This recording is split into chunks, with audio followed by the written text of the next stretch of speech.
അങ്ങനെ നമ്മൾ ഇന്നത്തെ ഡ്യൂട്ടി ഒന്ന് പുറത്തേക്ക് ഇറങ്ങിയപ്പോ നമുക്കൊരു ചിന്ത വന്നു, ഒന്ന് കറങ്ങാൻ ഇറങ്ങിയാലോ. ഇവിടുത്തെ സ്ഥലമൊന്നും ഞാൻ മര്യാദക്ക് കണ്ടില്ല. അതാണ് ഇവിടെ ഒറ്റക്ക് ഇറങ്ങിയാലും ശരിയാവും, ആരെങ്കിലും ഒന്ന് കൂട്ടണം. പിന്നെ നമ്മളെ റൂമിലേക്കും പോയി ഒരു മാറ്റലും കഴിഞ്ഞ് ഇറങ്ങിയപ്പോഴാണ് നമ്മളെ ഷായിൽ അവിടെ നിക്കണ കാണുന്നത്. ഞാൻ അവനോട് കാര്യം പറഞ്ഞു, നമ്മളെ പ്ലാൻ ആയിട്ട് ചെറുതായിട്ട് മാറ്റി നമ്മളെ റൂമിൽ നിന്ന് ഇറങ്ങി ആട്ട് നടക്കാൻ തുടങ്ങി. ഈ ടൈം ആണെങ്കിൽ ഇവിടെ എമ്പേന്റെ തണുപ്പുവാ, എങ്ങനൊക്കെ ആണ് നടക്കും. പിന്നെ നമ്മളെ ഷായിൽ മാറ്റി പ്ലാൻ എന്താന്ന് നമുക്ക് പുറത്തു പോയിട്ട് ചായ കുടിക്കാം. അപ്പൊ എനിക്ക് കറങ്ങാനുള്ള ത്വരയും മാറും, ഓനിക്കൊരു റിലാക്സേഷനും ആവും. ഇവിടെ നോക്കുകയാണെങ്കിലോ ഇവിടെ മൊത്തം നിർത്തിട്ട വണ്ടികളൊക്കെ, ഒരു മനുഷ്യക്കുട്ടീനെയും കാണുന്നു. ഇവനത് ഏത് സ്ഥലത്തേക്ക് കൂട്ടിക്കൊണ്ടുപോണേതാ. പിന്നെ കുറച്ചുകൂടി മുന്നോട്ടേക്ക് നടന്നപ്പോഴാണ് നമ്മളെ സ്ഥലത്തി എന്ന് പറഞ്ഞ ഒരു നോട്ടിഫിക്കേഷൻ വന്നേ, നമ്മളെ ഷായിലെ. പിന്നെ ഞാൻ ഓനോ ഇവിടുന്ന് ചായ വാങ്ങി നേരെ നടക്കാന്ന. അതിന്റെ ഉള്ളിൽ കയറിയപ്പോഴോ ഇവൻ വലിയ കാര്യത്തിന് മെനു ഒക്കെ നോക്കുന്നു. ഒരു കാര്യമില്ല, വെറുതെ. പക്ഷെ മെനു നോക്കിയാല് കാര്യം, അതിൽ കുറെ വില കുറഞ്ഞ സാധനങ്ങൾ. അതുകൊണ്ട് നമ്മൾ ഓർഡർ ചെയ്ത് ഒരു ജ്യൂസാണ്, ഒന്നല്ല രണ്ടെണ്ണാണ്. ചായ കുടിക്കാൻ ഇറങ്ങി നമ്മളിപ്പോ ഈ എംപിന്റെ തണുപ്പില് ജ്യൂസ് കുടിക്കാൻ പോവാ. പിന്നെ കുറച്ച് കഴിഞ്ഞപ്പോ നമ്മളെ ജ്യൂസ്, പിന്നെ നമ്മളെ ഈ ജ്യൂസ് എന്താന്ന് വെച്ചാ നമ്മളെ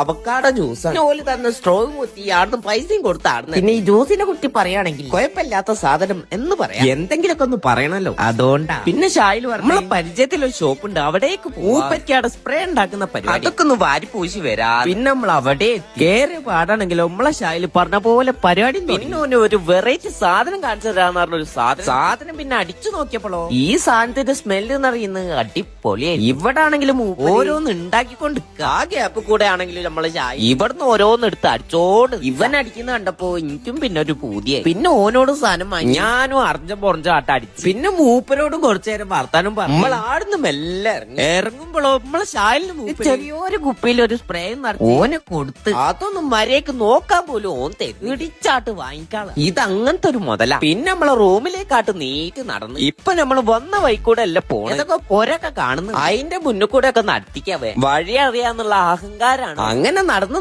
നമ്മളെ ഷോപ്പിന്റെ അവിടെ എത്തി. ഇനി ഒന്ന് റൂമിലേക്കും കൂടി കേറിയാ മതി. അങ്ങനെ നമ്മള് റൂമിന്റെ അവിടെ എത്തി. ഇനി കുളിക്കണം, കടക്കണം. അപ്പോ ശരി.